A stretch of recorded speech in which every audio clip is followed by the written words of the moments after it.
All right, I'll start off by just want to thank our staff. I think one of the cool parts of a draft process is everyone's got a part. Everyone leans into the process and puts in the work. And on draft day, you see it all come together. And our staff is amazing at what they do, the time that they spend on it, and the ability to work together.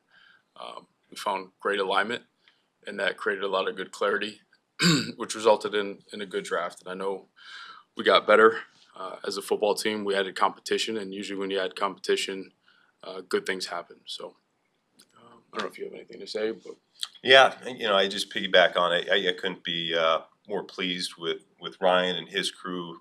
These scouts, they went out this fall and they collected all kinds of information, and I think they absolutely nailed it. We found guys that fit our DNA and what we want to be about.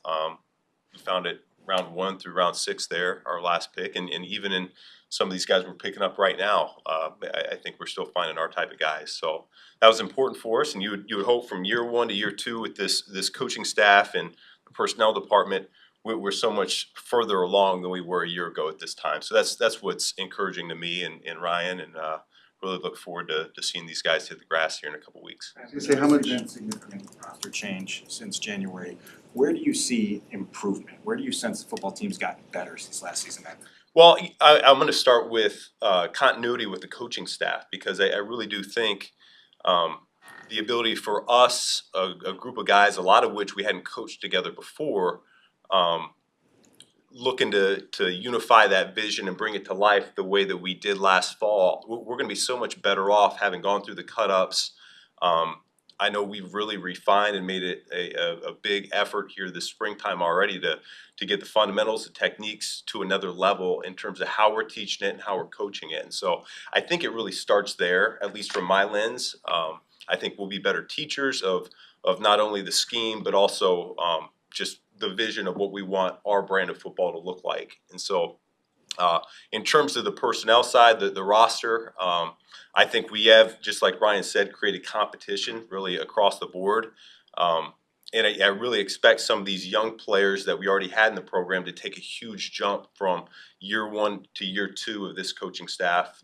And then we create a lot of competition really at every position group. So Talk about the DNA of this class. What is the common thread to you that you see in these players you've got the last 3 yeah, years? well, I think Jeff King hit it a couple days ago, and that's really, we're looking for high-level competitors, guys that if you took football away from them, they really don't know what to do with themselves. It's a huge part. They eat it, they sleep it, they breathe it, and I think we're able to identify those type of guys. And when you have guys like that, they usually find a way to come out on top. How similar is that? What strikes you about Dylan's skill set?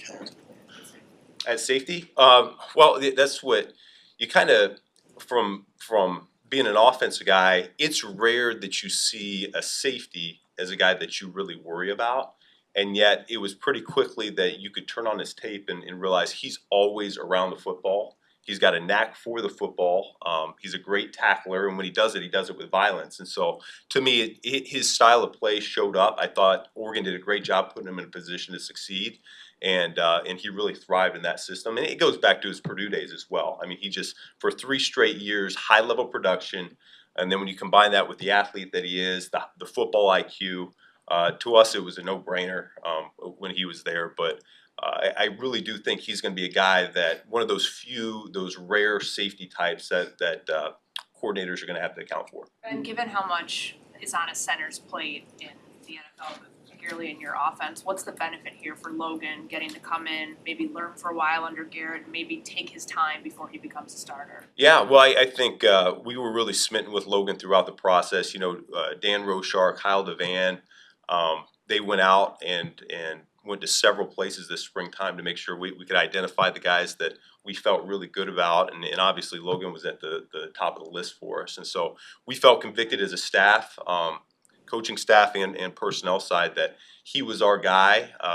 The mental is top notch.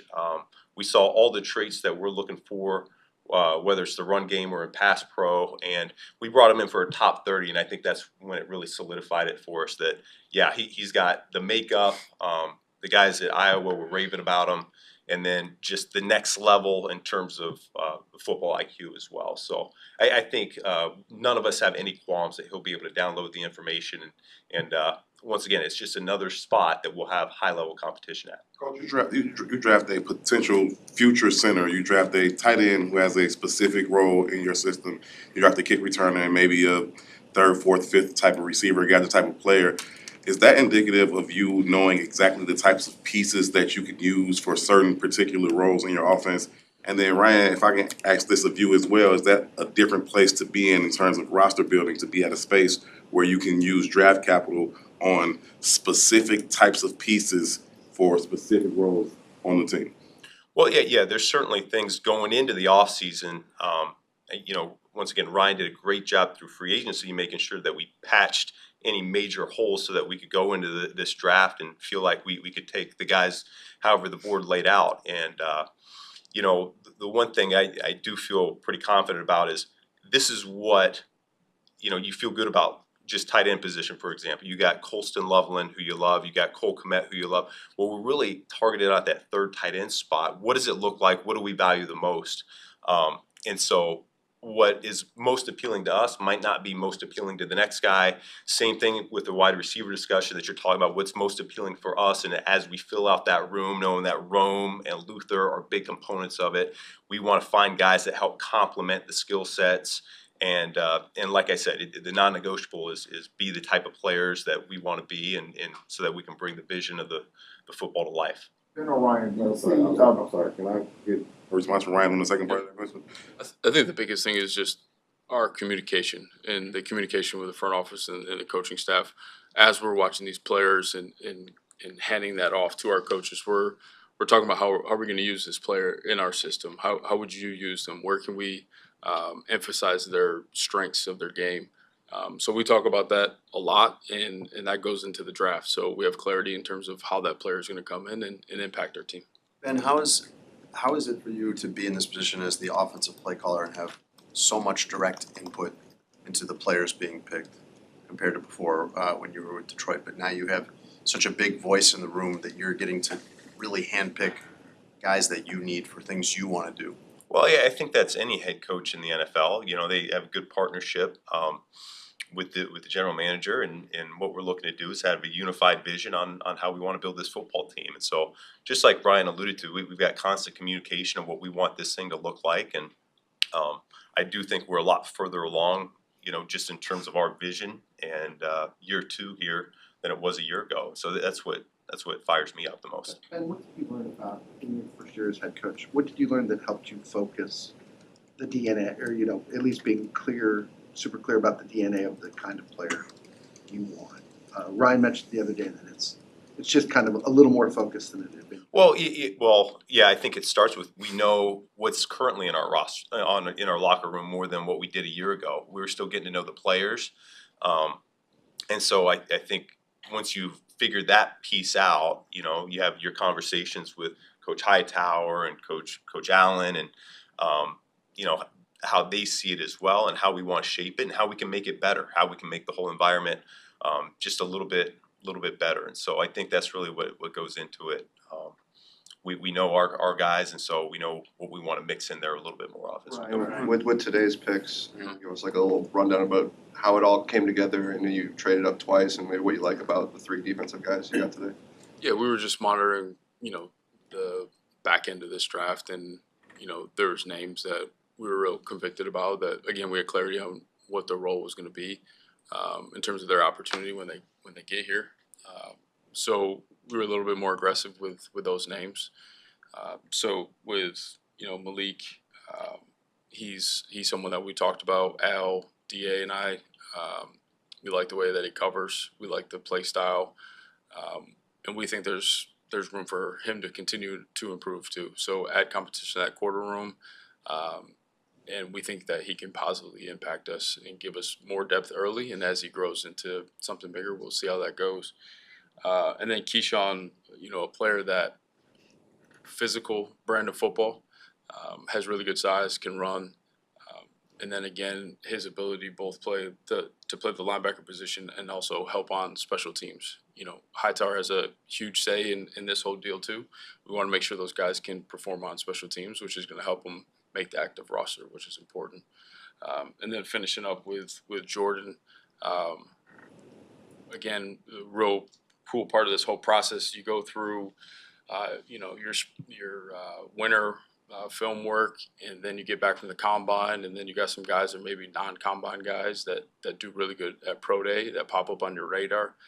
Jordan was one of them, and as we got his name around the building, we were working together with the coaches. There's a level of excitement. So he was a player that we identified that we wanted to go get. We didn't want to wait any longer. I don't think he would have lasted to us in the 7th, so we're a little bit more aggressive, went and got him. And you could tell with the energy that came through the building, and especially our D-line coaches, they were fired up. So really excited how we finished this draft. With Xavier, what about his game stimulates your creativity offensively? What's a realistic way that you can involve him early? Well, yeah, he's got a unique skill set just in terms of he's a 4-2 guy, and those guys don't grow on trees, and so it's easy to look at because that flashes up and everyone sees it. But yet when you turn on the tape, it's more than just being able to run deep routes. The versatility that he showed both at Mississippi State and at LSU from the backfield, whether it's running routes or getting handoffs, and then the returning aspect of it, I think it all adds up. And you know, Coach Randall, myself, Press Taylor, we all have a vision of how this guy could really help us. And as I talked about, it's a complement to what Rome does best, Luther does best, Khalif does best, and so he's a guy that we really feel like can play a key component in what we want to do this year. Ryan and Francis St. Paul described mannerisms you have when you're watching tape. Yeah, what are they?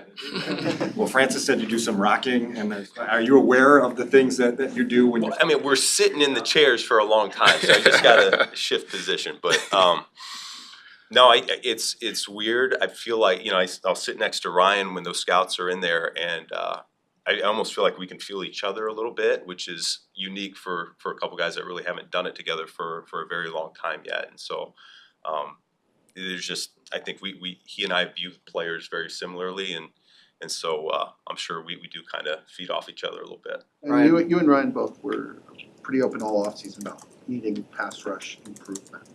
The fact that you didn't sign a big name one in free agency, didn't draft an edge rusher, how is it going to get better with the same guys who were out there last year?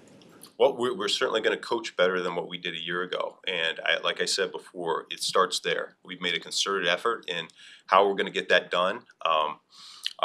We were excited about the guys that ended up finishing the season on IR, the trajectory that they were on, both Dio and Shamar.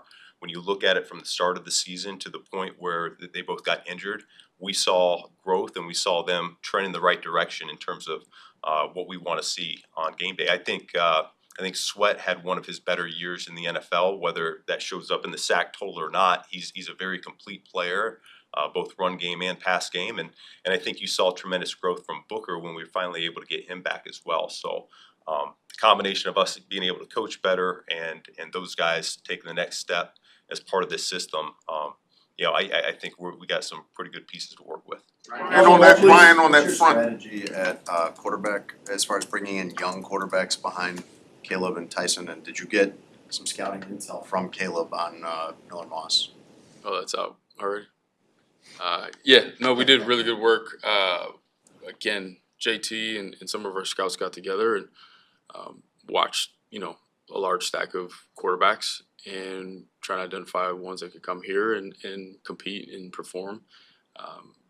It's important to keep working that quarterback room and making sure that we got guys that can come here and again add to the competition and guys that we want to pour into so that they can develop, and then we'll see where it goes. Ryan, with the need for defensive line, was it difficult to stay disciplined to the board, and will you go back and reevaluate whether you would have liked to be more aggressive in parts, or just what's your take about the defensive line in general and your approach to it?